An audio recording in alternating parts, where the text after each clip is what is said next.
Kita nyempuk terus falahum. Falahum aja dibaca kita. Ataupun wadduha wal laili, imam lupa. Kita punya idza saja. Setakat ni kita nak negur. Kita tegur dari awal. Tegur ayat lengkap. Tegur ayat lengkap, bukan sepatahnya, bukan sebutir, bukan secuit. Baik.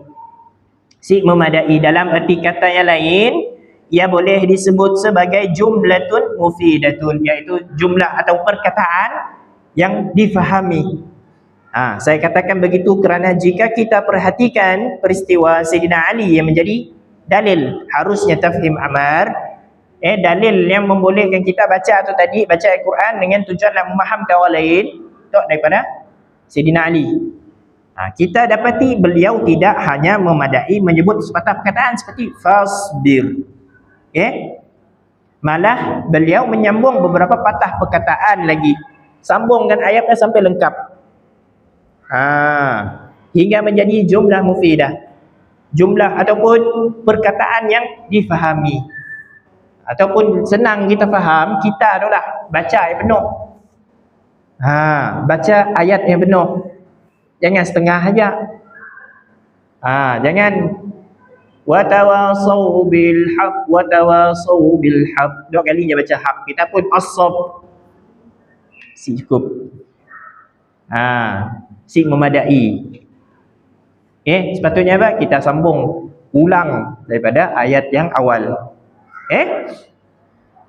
Baik, peristiwa itu adalah sebagaimana yang disebutkan oleh penyusun Mughnil Muhtaj, anna Aliyan kana yusalli fadakhala rajulun minal khawarij faqala la hukma illa Allah wa li rasulih fatala Ali fasbir inna wa'dallahi haq.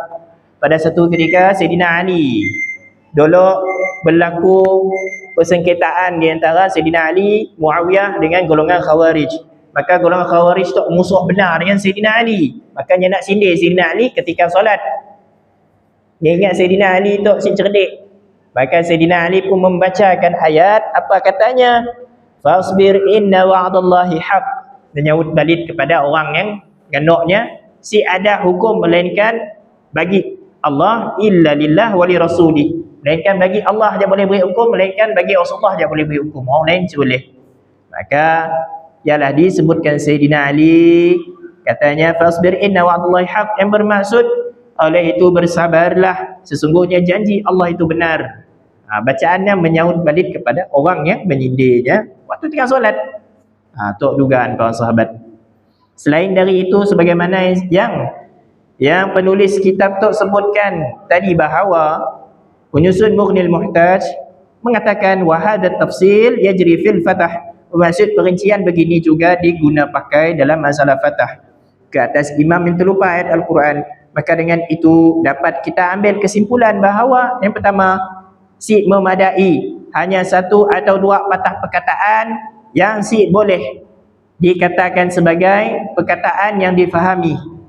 Ayat yang boleh difahami diucapkan ketika melakukan fatah. Watawasau bil haq, watawasau bi, lupa imam. Kita pun asab. Apa asab? Sabar. Sabar apa? Si difahami. Makanya kena ulang dari ayat yang awal dulu. Bukan daripada surah yang dari awal, dari wal as, tapi mula balik daripada illal ladzi. Mula daripada ayat ya, awal-awal ayat. Kemudian yang kedua, tidak juga disyaratkan menyempurnakan keseluruhan ayat ketika melakukan sama ada tanbih, fatah maupun tafhim amar, juga berdasarkan peristiwa Sayyidina Ali tadi. Asalkan perkataan yang kita sebutnya difahami. Jangan tergantung. Tu perlu kepada bahasa Arab dan bacaan Al-Quran. Perlu kepada ilmu Al-Quran. Sebaya kami katakan tadi, hadirin kalau datang masjid, baca Quran, belajar Quran. Belajar Al-Quran, faham Al-Quran. Oleh itu berhati-hatilah kita ketika melakukan fatah, agar solat kita tidak terbatal pula. Wallahu a'lam bissawab. Jadi insyaAllah setakat tu ada soalan untuk permasalahan tu, insyaAllah ada terbuka untuk soalan.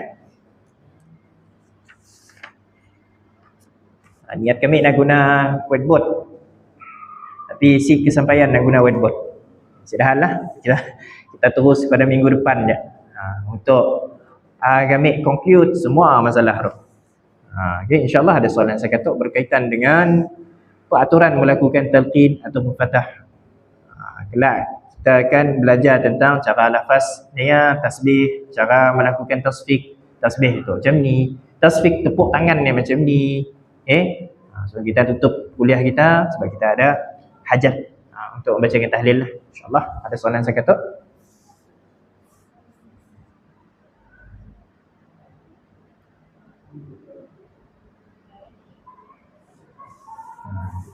Diam tanda faham.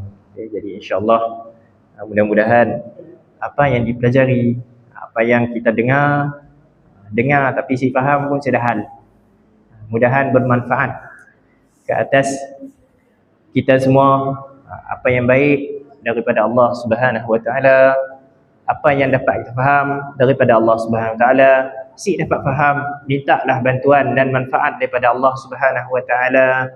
Mudah-mudahan Allah memberi lagi nikmat ilmu kepada kita supaya kita rasa lazat beribadah dan lazatnya dalam melakukan ketaatan kepada Allah dan lazatnya iman dalam melakukan ketaatan kepada Allah.